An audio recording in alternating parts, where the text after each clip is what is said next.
Hey, I'm Michael Blackwell. I am old school Hokie. I got my undergraduate degree here a long time ago. I have a master's in educational psychology from here.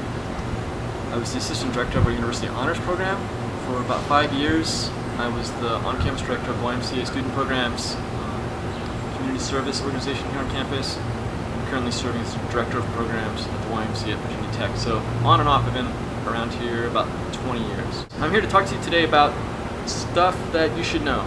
Basically, you guys are incoming freshmen, and I've been working with freshmen for years, 5, 6, 7 years.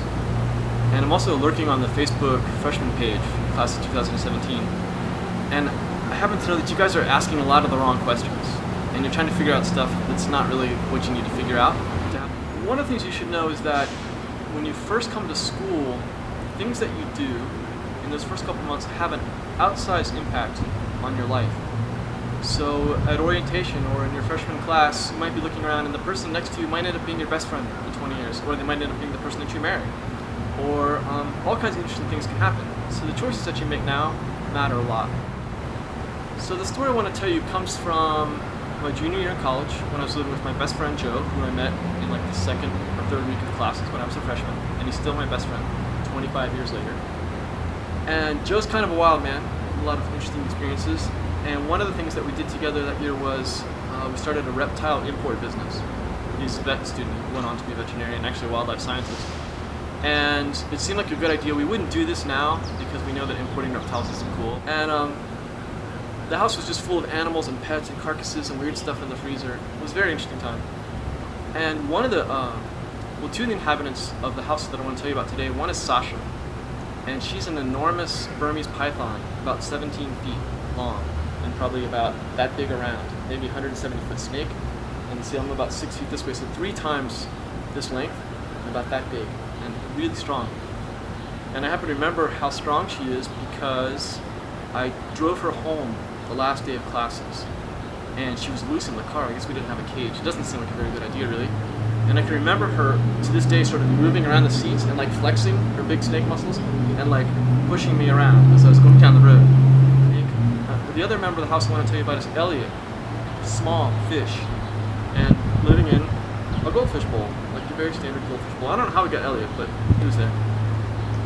And Elliot spent his day doing what goldfish do, which is, swimming around and around in a circle. That's what they do. Well, one day, Elliot and Sasha met in unfortunate circumstances. And that circumstance was that Sasha crawled up, somehow made her way up onto Elliot's shelf, and was sliding down the shelf, and flexed her giant, snake muscles, and pushed Elliot's bowl off the shelf,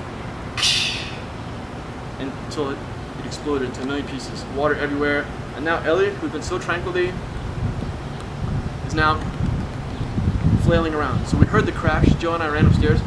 Joe grabbed Elliot. What do we do with him? He said, Mike, fill up the tub. Put some water in the tub. So I ran over to the bathroom, turned on the water in the tub. Tub's filling up. Joe brings Elliot over. He's flapping all around. Throws him in the tub. Yeah, Elliot, all right. You're gonna make it, dude. It's good. It's good. Check him out. He's... That's interesting. So what do you think Elliot was doing? Elliot, now in his big home, which is tub-sized, doing the same thing he used to do in his little home. So I want to go back to Elliot's house a little bit. It's a perfect metaphor, the glass bowl. So glass is transparent, right? And Elliot's old world was shattered, and he was placed into an entirely new world. But what did he do? He continued to act under the constraints of his old world. But because the walls of that world are invisible, it's hard to understand that that's what's happened. And sort of an interesting philosophical question in the story is, where are the walls? Because after they've been shattered, but you're still acting under the constraints of your old world, where do the walls exist now? When you sit with it a second, you realize that we internalize the walls and the constraints of our environments. So the walls are actually in Elliot's mind. So my great passion in life, frankly, is to understand how humans learn and grow and change. It's really the central problem of developmental educational psychology because there's a problem in human learning.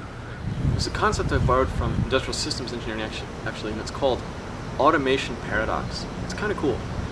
What happens is that when they design a system that's incredibly reliable and automated and determined, and this is something like the kind of a program that would drive a train or drive a plane, the main problem in such a system is that the humans go to sleep. They totally check out. So how does that apply to this problem of coming to a new place, Elliot losing his home? Here's the deal. When you were in high school, you're actually kind of a victim of the automation paradox. And it's that you didn't have a lot of authority.